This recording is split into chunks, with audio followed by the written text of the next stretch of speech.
Assalamualaikum warahmatullahi wabarakatuh. Selamat pagi anak-anak Ibu Nilda yang manis dan yang ganteng. Berjumpa lagi bersama Ibu Nilda di hari kedua. Pelajaran kita hari ini bahasa Indonesia masih seputar teks berita. Anak-anak Ibu, hari kemarin kita sudah belajar tentang KD menemukan pokok-pokok berita 5W1H. Hari kedua ini kita lanjutkan dengan KD menanggapi isi berita. Tapi sebelum kita mulai pelajaran, mari kita membaca doa bersama mulai pelajaran surat ayat Al-Fatihah. Mulai.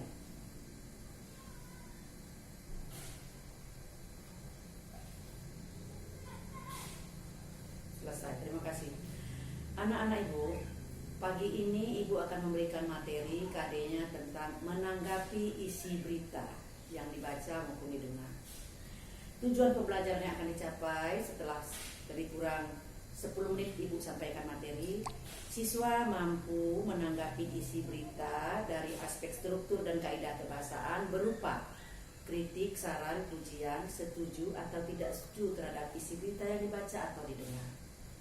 Oke, mari simak baik-baik materi yang akan Ibu sampaikan. Tapi ingat, sebelum kita mulai belajar tadi, isi absensi setiap hari ya. Hari ini isi absennya di WA group. Oke. Nana Ibu, apa itu tanggapan berita? Tanggapan adalah sambutan dari ucapan seseorang yang menyampaikan berita. Kita tanggapi isi berita itu. Mungkin kita akan memberikan tanggapan berupa pujian, saran, kritik, setuju atau tidak setuju dengan mengemukakan alasan yang tepat. Itulah pengertian tanggapan isi berita. Aspek apa saja yang akan ditanggapi? 2. Aspek strukturnya, pertama, yaitu tentang isi berita, benar atau tidak isi berita itu, ya, atau orang itu menyampaikan berita hoax. Nah, kita cek kebenaran isi berita itu. Yang kedua, lengkap atau tidak berita yang disampaikan orang itu, 5W1H. Nah, sekarang aspek kaidah penggunaan kebahasaannya. Dalam orang menyampaikan isi berita, kita simak apakah orang itu menggunakan bahasa yang berbelit-belit sehingga sulit untuk dipahami orang lain. Apakah orang yang menyampaikan berita itu terlalu banyak menggunakan bahasa Inggris sehingga orang awam tidak mengerti? Kita boleh memberikan komentar, kritik, dan saran terhadap isi berita yang disampaikan oleh orang tersebut. Nah, untuk memahami materi itu, mari kita buka LKS halaman 8. Ada contohnya. Coba buka LKS halaman 8. Nah, kemarin kita sudah belajar, yaitu kita kemarin membaca berita tanggap virus corona di lingkungan satuan pendidikan halaman 6, ya. Tuh. Kemudian contoh tanggapannya ada di halaman 8. Ini dia contoh tanggapannya. Kalimatnya hanya 2 baris. Saya mendukung kebijakan Pak Menteri Makarim. Saya mendukung kebijakan Menteri Pendidikan Nadiem Makarim tentang surat edaran tersebut karena itulah bentuk perhatian pemerintah terhadap isu virus corona yang marak dewasa ini. Mendukung dia, kata Pak Nadiem Makarim, kalau ibu dan anak sudah pulang dari tempat bepergian, tempat daerah yang berjangkit atau keluar negeri, maka harus istirahat di rumah 14 hari atau di karantina. Dia setuju dengan keputusan Bapak Menteri Makarim. Apa bukti kata kunci dia setuju? Saya mendukung keputusan Pak Menteri Nadiem Makarim. Ada 3 lagi contoh. Mari kita lihat contoh berikutnya. Contoh-contoh tanggapan. Nah, ini dia. Di LKS di buku paket halaman 11. Informasi yang disampaikan berita itu berbelit-belit, banyak pengulangan kata yang menyebabkan pendengar bingung. Nah, itu dari aspek bahasa yang digunakan. Contoh yang ketiga, isi pemberitaan itu sudah diberitakan oleh stasiun televisi lainnya. Jadi isi berita itu tidak ada yang baru dan tidak layak disimak lagi, alias berita itu udah basi. Kritik, itu contoh kritik, ya. Mana kata kuncinya, Bu, bahwa itu kritik? Tidak layak, ya, sudah basi, udah lewat.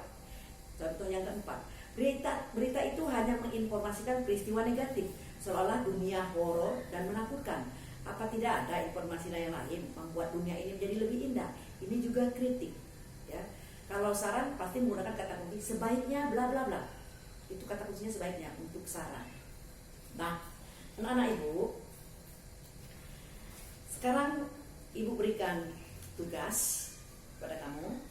Coba kamu buka LKS-mu halaman 12. Nah, ini dia.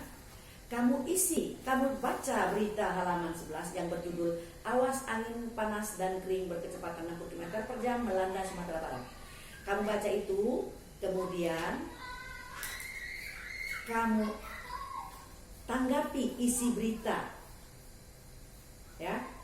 Isi berita ada di bagian tengah-tengah. Itu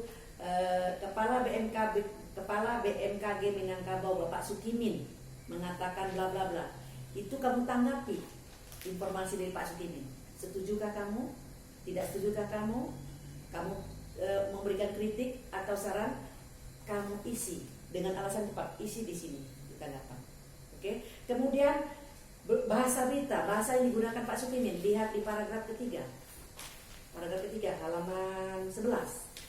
Ya, Pak Sukimin kan bicara itu, ada kalimat langsung. Kamu tanggapi. Apakah bahasa yang digunakan Pak Sukimin dalam teks berita halaman 11 itu mudah dimengerti, mudah dipahami atau tidak? Nah, kamu tanggapi di sini dengan alasan kamu sendiri yang tepat alasan. Oke, kamu salin di kertas 1 lembar, salin tabel ini di kertas lembar, kamu jawab, kasih nama, tanggal kamu ngerjakan hari ini, dan kelas. Kemudian lihat halaman 13, tugas berikutnya, tugas yang kedua, halaman 13.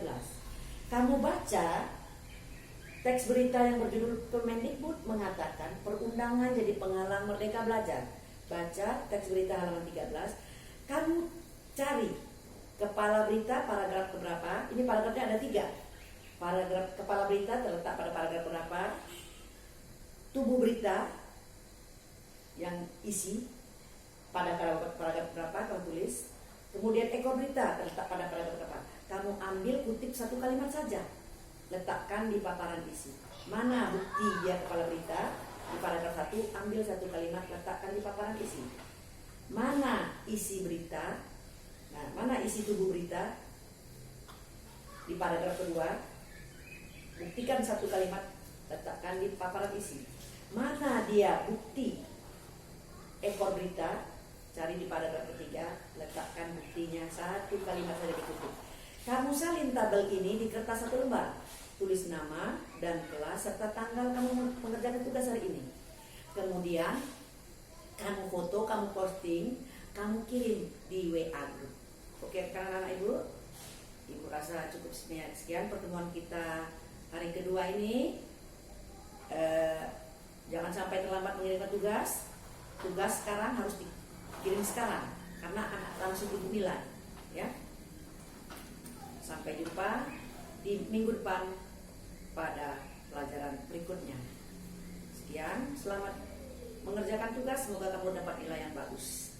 Terima kasih. Assalamualaikum warahmatullahi wabarakatuh. Sampai jumpa minggu depan.